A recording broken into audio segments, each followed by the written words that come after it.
Hey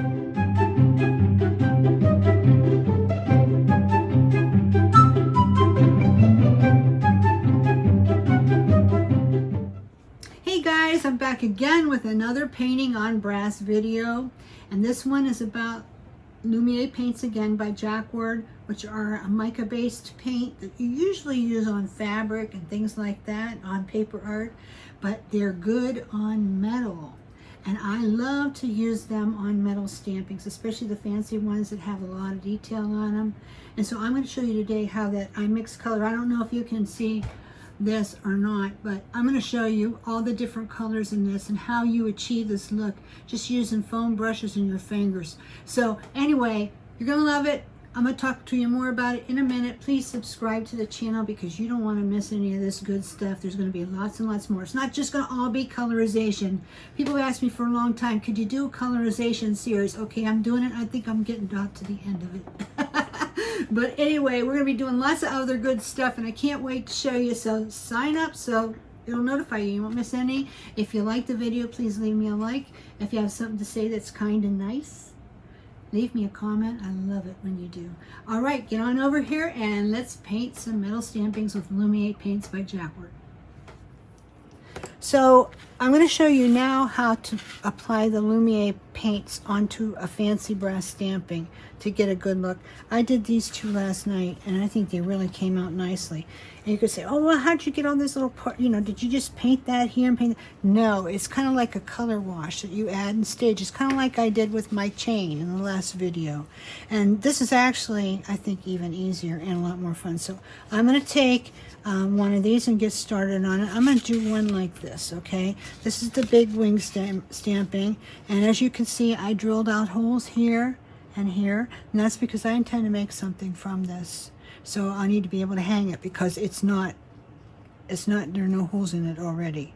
So if you buy stampings like this, just go back to my videos on hole punching and you'll be able to see the technique of how to get a hole in things, okay? But I do them on both sides, but this is very, very light. I don't worry about putting tons on the back, but I put a little bit to finish it off. But here's how you start. Here's what the stamping looks like at the beginning, and I don't have this one drilled out, but I can drill it out afterwards too. Okay, so it's quite bright in the beginning, and I think I'm going to rough it up just a little bit. It's already been degreased, but I think I'm just going to rough it up a little bit because it's kind of shiny, and that will help if there's anything left in there made a mess. Okay, and I'm just going to start. I took my Lumiere paints, which of course look like this, from Jacquard, however you say it, and of course you need to shake them up like this really good. We sell the set at www.bisaboutique.com. We'll put the link down later. So anyway, you just start out, and I like these cosmetic brushes. They're really good. You can use the foam brushes too, but I think this time I'm going to start out with this, and I'm going to start out with the halo pink. Okay, and I'm just going to get a wash of color on this. As you can see, it doesn't give you great coverage, you know, with one paint. Now if you keep going over, say you just want to be this color, that's it, then you'll have to do like maybe two and a half coats, something like that, you know, to get it. But it's just more sheer than more sheer. But that's a very pretty color. I can see why they call it halo pink, because it has that little luminescence to it. Okay, now what I will do before I do the next one is I will take the side of one of these guys and I'll just kind of burnish it out like this. So I just kind of lift it. Really, that's a gorgeous color all by itself. Really. If you like that color, you could just stay with that family right there. But I'm not going to do that. So I'm going to go on and I'm going to use my green, because that's the next one. Now you don't have to use this sequence. Make up your own sequences. You know, try them on different little pieces of scrap metal or on your paint board or whatever. You know, try other things. But I'm going to, now that looks kind of dark, and I know maybe you're saying, ew. No, just wait and see. And I'm staying very light. Since this is the second coat, I'm just kind of dancing over the top of it. I'm not getting it down in there like I did with the first coat. Okay, now let's see what happens. Take the side. See, it's really getting mellow. Just like this one. See how it got very mellow and pretty, but it's staying down in the cracks. so that, you know, you can get some tone to it. Now, I think with this one, I used a little bit of the magenta Inca Gold. So I'm going to take this one because it's got a little bit of Inca Gold on it from another day. I think that's the one anyway. And I'm just going to take it. I'm going to dry brush it. No water. If you want to water, you can. I like dry brushing this stuff. So I've got it just a little bit on my, and I have to be very careful when I go around the edge there, because I don't want to get too much. And then as I go, I just smush it out with my finger. See? So I don't get too much. You know, when you smush it out with your finger, it kind of glows. That's what I like about it. And that's the mica sheen coming out. So I'm gonna get a little bit more.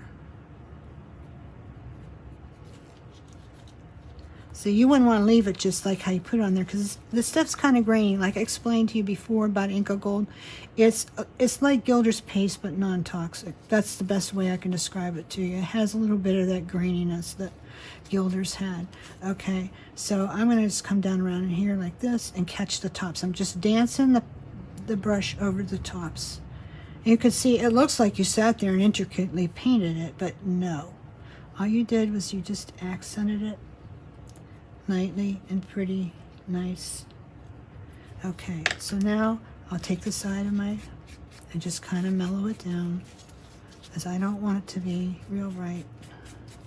Just mellow it down a little bit. Okay, now as you can see from the way I did this, down in this stamping there's little forget-me-nots right down in there. We want to accent them because the way they are right now you can't really see them. So we're going to want to take our brush again. This one's got, I want this one. And we're going to take, yeah, this one I have to take a little bit of this pink, and I'm just going to dance it around in here. Now I'll get that in there looking just perfect when I use my finger to smush it, okay? So here. And then they're going to start popping out. It needs a little bit more. Little bit more. But this is looking a lot like the other one, isn't it? I don't think you'll ever make two just the same. At least I can. But it's close, right? Very close. This one's got a little bit more golden right in the middle there. I might go for a little of that. Okay, so I want to keep it off there. I don't know why I did that. Anyway, okay. I think I'll put a little bit more green there because I lost a little bit. Just touch it. Don't put a lot, and then just smush it out with your finger.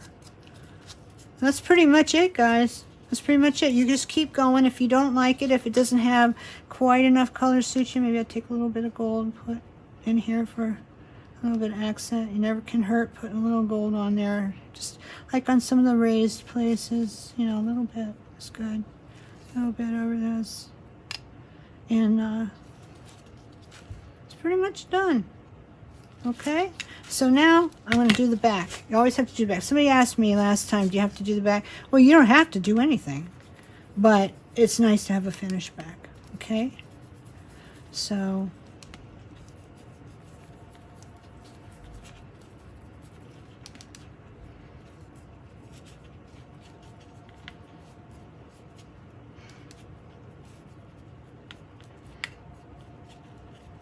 well, I'm going to have to call back, I guess. Once you got, okay, so you don't have to get it really, you know, a lot. Like I showed you with this one, it doesn't have to be a lot. Just, you know, some on there. You can smush it out a little bit, just a little tint, and that's pretty much it. So you're ready to go to. You want to let it dry a little bit, and then I would go ahead and drill my holes out before I put my finish coat on. I would go ahead and just take your center punch and dig a hole here, dig a hole here, and dig a hole right here, and then go ahead and punch through it. Or if you have a drill press, that's probably a little easier if you're used to it. If you're not used to that, then stay away from that and use the hole punch. Sometimes you can even make a hole with a hammer and a nail. So you could even try that. Then you'll have to file it off a little bit though. So that's it. Let it dry for a little bit, and then take your satin Krylon lacquer from the hardware store. It doesn't have to be Krylon brand. I just prefer Krylon. And give it 2 light misting coats. One, let it sit and dry. Another one, let it sit and dry. Same with the back.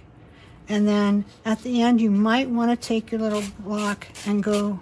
Now, don't do it on this side because you'll burnish it off. You could have probably even done this to begin with. Because sometimes brass stampings, people say to me, oh, they're kind of rough around the edge, so you could hear me catching on that. So this will take care of it.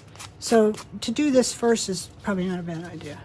But anyway, and then just, you know, do your top coat and the one on the back, and you're ready to go ahead and make jewelry from it. Probably in about a day, 2 days. Okay? So I hope you enjoyed that. These look pretty much like twins. I hope you enjoyed that. And then I had this one too. I'm not going to show you how I did that now because I already did. It's basically the same technique. You just put your colors out and you just keep going until it looks what you want it to look like, you know. And you use your fingers and you use the foam brush and your cosmetic brush and you get it to look like what you want. And then make your holes. And I'm going to make something out of these and I will share them with you on the community pages. Or if you belong to the Beast Boutiques Creative Group at Facebook, please come on over. And I will be showing them there too on my Facebook. So that's a nice community too. It doesn't cost anything to belong to it.